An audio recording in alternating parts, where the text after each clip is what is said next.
Catherine Bernardo, titigil na nga ba sa kanyang pagmamahal? Takot na takot ang pretty girl na maagaw sa kanya, si Alden Richards. So, kahit sino naman ay talagang namang gagawin ang lahat ng makapagbibigay kasiyahan. Of course, pag-ibig ang namumutawi, pagmamahal ang nangingibabaw sa puso ng pretty girl na si Catherine. Siyempre, kung ganun man, ay dapat lamang nakalang manatilihin ang isang magandang pagkakataon. No, dapat nilang ibahagi ang isang magandang pagkakataon, lalo na ngayon na sobra umanong nagkaroon ng tensyon ang relasyon ng Kat and Love Team, lalo na dumating ang mga pagsubok. No?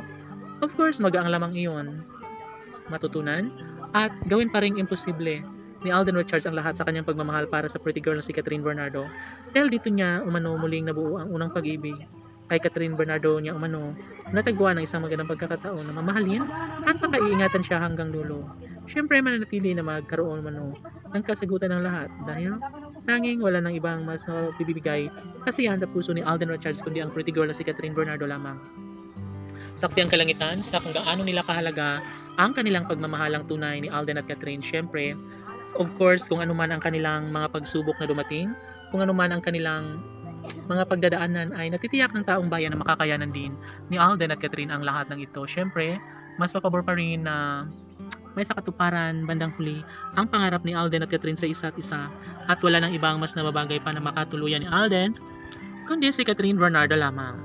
Yes, ang pagkakataon na may kasalang dalaga at binata ay ikaliligaya umano ito sa taong bayan.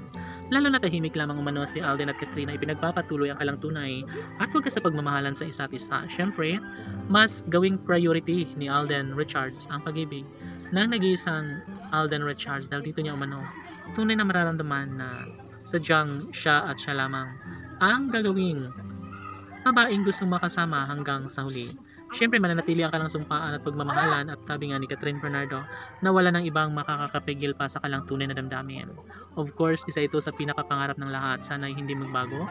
Sana'y huwag matakot si Alden Richards na patunayan sa taong bayan ang kanilang pag-iisang dibdib na matagal ng pangarap sa mga puso ni Alden at Catherine. Yun naman ay isang matagal ng pangarap niya sa kanilang mga minamahal. Ngunit sabi nga ni Catherine Bernardo na mas maigi na umano sa kanya nagmula ang kahirapan sa araw-araw na buhay, lalong-lalo na pag-ibig niya sa pretty girl na si Catherine Bernardo. Of course, ito lamang isa sa pinaka-the best sa lahat.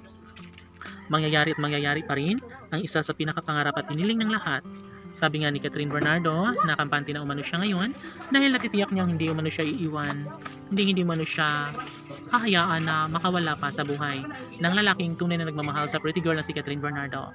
Si Alden Richards lamang ang nararapat sa pagmamahal ni Queen Catherine Laban.